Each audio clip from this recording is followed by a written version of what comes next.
السلام علیکم ناظرین، میں منظور سرحدی نیوز انکو چینل سے۔ ناظرین، اس وقت میرے پاس بہت ہی پیاری شخصیت، جانی پہچانی شخصیت، علمی ادبی سیاسی شخصیت، سابق ممبر قومی اسمبلی MMA سے ان کا تعلق، اور قاری فیاض الرحمان علوی صاحب ہمارے ساتھ موجود ہیں۔ جی، ان کے بے شمار خدمات ہیں، سیاست کے حوالے سے، علاقے کے حوالے سے، سماجی خدمات کے حوالے سے، سیاسی والے سے۔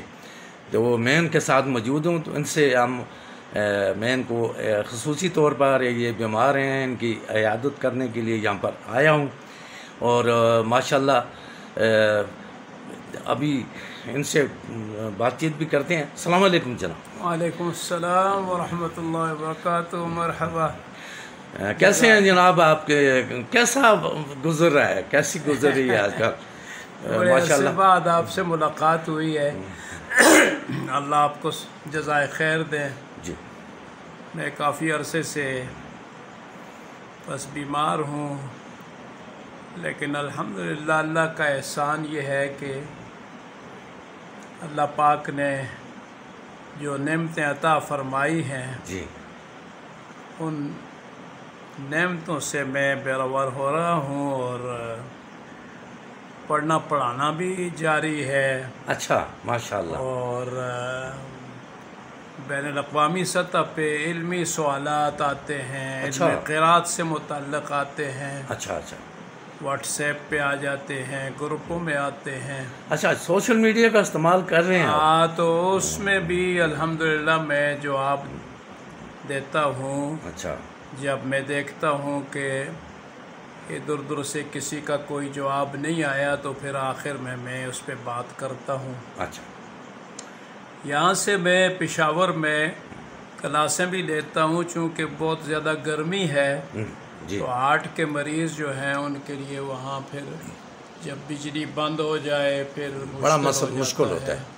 تو اس لیے میں یہاں اپنے آپ کا تو گھر جنت کی طرح ہے، ٹھنڈا اور پرفضا جگہ ہے۔ یہ ماشاءاللہ بڑی خوبصورت جگہ ہے، اور چاروں طرف بلند بلند پہاڑ ہیں، ہوا ہے، آکسیجن اچھی ہے۔ جی، پھر میں نے یہاں جو ہے وہ گھر کے چاروں طرف باغ بھی لگایا ہوا ہے، ہاں ہاں ہاں، تو درختوں کی وجہ سے بھی یہاں سہولت ہے۔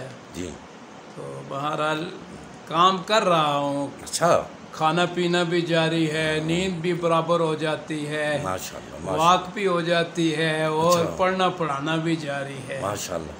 تو سب سے پہلے تو یہ بتائیے گا کہ یہ سانحہ باجوڑ جو ہوا ہے، جمعیت علماء اسلام کے ورکر کنونشن پر بلاسٹ ہوا ہے، کئی لوگ شہید ہو گئے ہیں، کچھ زخمی ہو گئے ہیں، تو اس کے بارے میں آپ کیا کہیں گے؟ باجوڑ کا جو سانحہ ہوا ہے، اس پہ تو جتنے بھی اہل دل ہیں، درد دل رکھنے والے ہیں، اس طرح کے جتنے سانحات ہیں، ان پہ شدید دکھ ہوتا ہے، جی، اور خصوصاً جو پاکستان کے ساتھ ہو رہا ہے، تو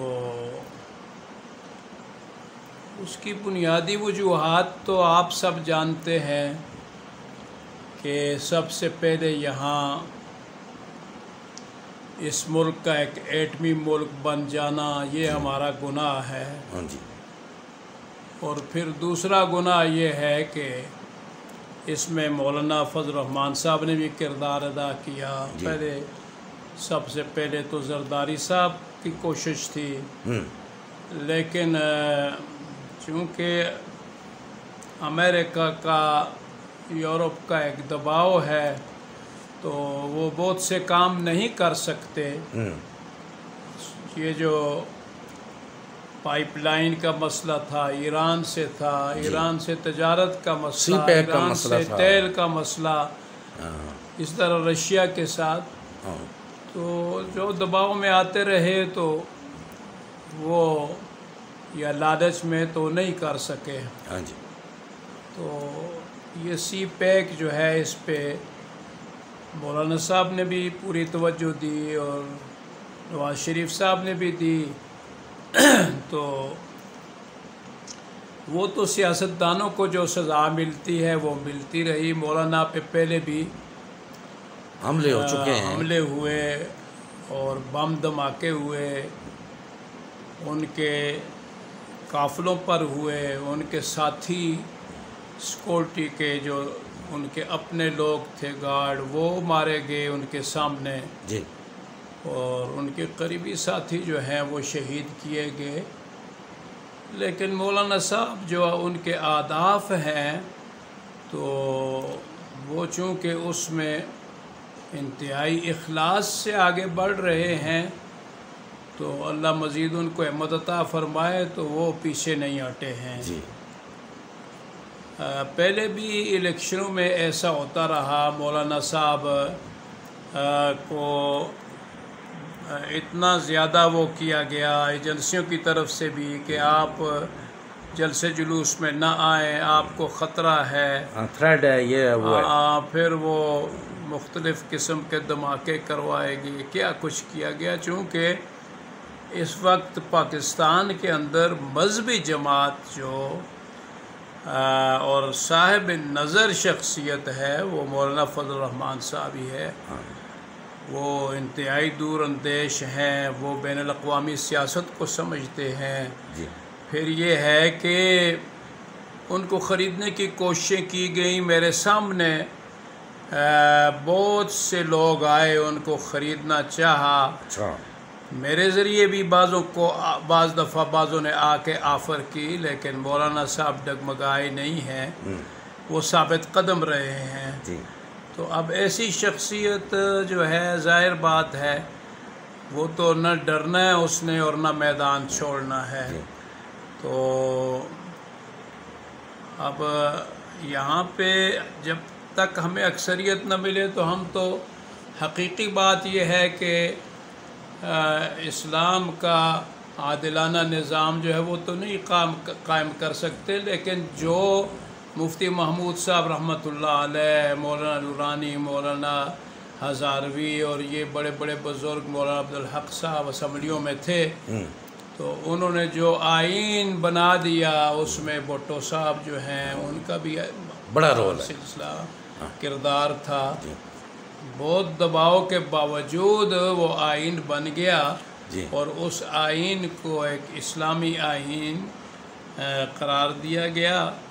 حضرت مفتی صاحب رحمۃ اللہ علیہ سے ہم نے پوچھا تھا کہ یہ آئین جو ہے یہ اسلامی ہے، تو مفتی صاحب نے کہا کہ اگر میں وزیر اعظم ہوں تو پھر تو میں اس کو لاگو کروں گا، لیکن کوئی دوسرا ہو تو اس کے بارے میں کچھ نہیں کہہ سکتا۔ تو بہرحال اس میں کوششیں ہوتی رہیں کہ اس آئین کو ختم کیا جائے۔ اچھا، تو اچھا یہ بتائیے گا کہ تو یہ جو ابھی ہوا کے پی کے میں ابھی الیکشن آ رہے ہیں، حکومت اپنی مدت پوری کر چکی ہے کہ جی یہاں جمعیت علماء اسلام ایک بھاری مینڈیٹ کے ساتھ، جمعیت علماء اسلام کی تو یہاں اکثریت ہے، اس میں تو کوئی شک نہیں ہے۔ میں ایک دفعہ گورنر سے ملا، وہ ایک جنرل تھا فضل حق کے بعد، تو مجھے بھیج دیا مولانا فضل الرحمان صاحب نے شاہراہ ریشم کھلوانے کے لیے، جب وہ وہاں پہ احتجاج تھا جو افغانستان میں امریکہ کے حملے تھے، تو پھر اس کے بعد میں کھلوا کے جب واپس آیا تو اس نے مجھے کہا کہ یار ہم نے آپ کا راستہ نہیں روکا، ہمارا خیال یہ تھا آپ 10 12 15 سیٹیں لیں گے، اچھا، لیکن آپ نے جھاڑو پھیر دیا اور اس کے بعد جو ہے اب آپ نے آنکھیں بدل دی۔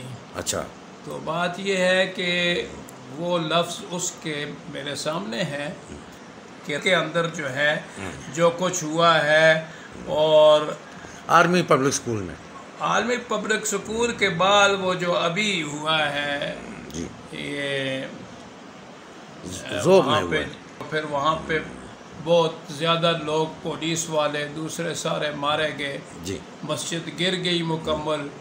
تو یہ سب کچھ جو ہے یہ غیر مستحکم کرنے کے لیے یہ اس ملک کی حرکتیں ہیں، اور میں نے بتا دیا کہ اس کی بنیاد وہی جو یہ ملک جو ہے اپنی جان چھڑا رہا ہے، آگے بڑھ رہا ہے۔ دوسرا اس میں جو اللہ رب العزت نے نعمتیں عطا فرمائی ہیں، اب ان کی طرف بھی کچھ توجہ ہے کہ یہاں جو سونا ہے وہ نکالا جائے، جو زنک ہے وہ نکالا جائے، یورینیم ہے وہ نکالا جائے۔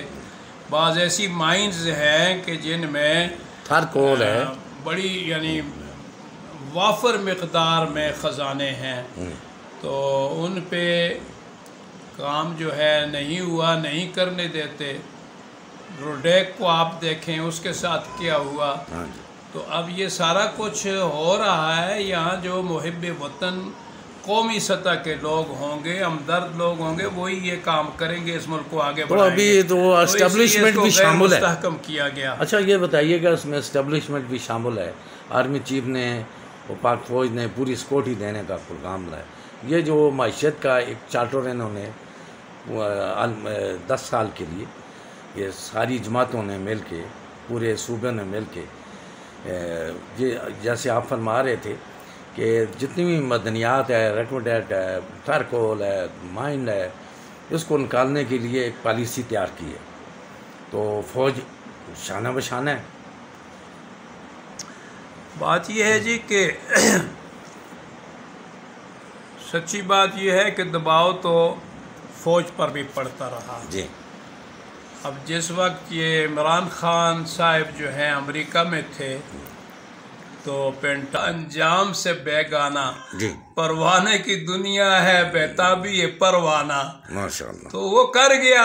اس کے بعد اس کو سزائیں بھی ملیں، بار بار پھر سی پیک کا مسئلہ بھی کیا تو اس میں بھی سزا ملی۔ جی، تو سزائیں تو بھگتنی پڑتی ہیں، لیکن اللہ رب العزت اس قوم کے اندر شعور کو بیدار کر دیں۔ آمین۔ قوم کے اندر شعور نہیں ہے، وہ اپنا اچھا اور برا اس کی طرف توجہ نہیں دے رہے ہیں۔ بچہ وہ پاپڑ بیچ رہا تھا، جی، تو وہ اس میں شہید ہو گیا۔ جی، ہاں، چھوٹا سا بچہ، جی، ہاں، علماء بھی بہت سارے شہید ہو گئے۔ تو یہ انتہائی افسوسناک بات ہے، اور یہ وہ میں نے مولانا کو بھی لکھا تھا، مخالف سے نہ گھبرا اے عقاب، یہ تو چلتی ہے تجھے اونچا اڑانے کے لیے۔ بہت بہت شکریہ۔ ہم نے سوال ہوگا کہ بھائی کس گناہ کی بدولت ہمیں قتل کیا گیا ہے؟ تو یہ اللہ تو ضرور سزا دیں گے، دنیا میں بھی دیتے ہیں، آخرت میں بھی دیں گے۔ اب میرے سامنے جو ہے ایک تاریخ اجلاس ہوتے تھے اور میرے والد صاحب اس میں جاتے تھے، میرے گھر میں وہ کاپیاں ہوتی تھیں منبر سازی کی۔ اس ملک میں اللہ کرے کہ یہاں پہ لوٹ مار ختم ہو جائے۔ لوٹ مار اس انداز سے ہو رہی ہے، 5 سال میں اسمبلی میں شور مچاتا رہا چور کی کہ وہ کروڑ پتی، پاکستان میں پیسہ ضائع ہو رہا ہے، پاکستان میں سب کچھ ہے، ہمیں قرضوں کی کوئی ضرورت نہیں ہے، اللہ نے نعمتیں دی ہیں، لیکن لوٹ مار ہے۔ وہ پیسہ جو ہے غریب عوام کا پیسہ غریب عوام پہ خرچ نہیں لگتا۔ تو اللہ کرے یہ جو جنرل صاحب آئے ہیں یہ حافظ قرآن بھی ہیں ماشاءاللہ، اور یہ جب حفظ کرتے تھے تو اس وقت میں اسلام آباد پنڈی میدیوں کی طرح خوبصورت، واہ، تو پھر قرآن یہ نہیں ہے۔ بہت شکریہ۔ ناظرین، یہ تھے قاری فیاض رحمان علوی صاحب، سابق ممبر قومی اسمبلی، جمعیت علماء اسلام کے سینئر عہدیدار۔ تو اللہ ان کو صحت دے، بڑی پیاری باتیں انہوں نے کی ہے، تو ہماری یہ دعا اللہ ان کو صحت کامل دے، ان کو لمبی زندگی دے، اور اس وقت یہ بڑی پرفضا جگہ اپنے گھر میں یہاں پر موجود ہے۔ تو اسی کے ساتھ منظور صدیق کو اگلے پروگرام تک اجازت دیں۔ خدا حافظ۔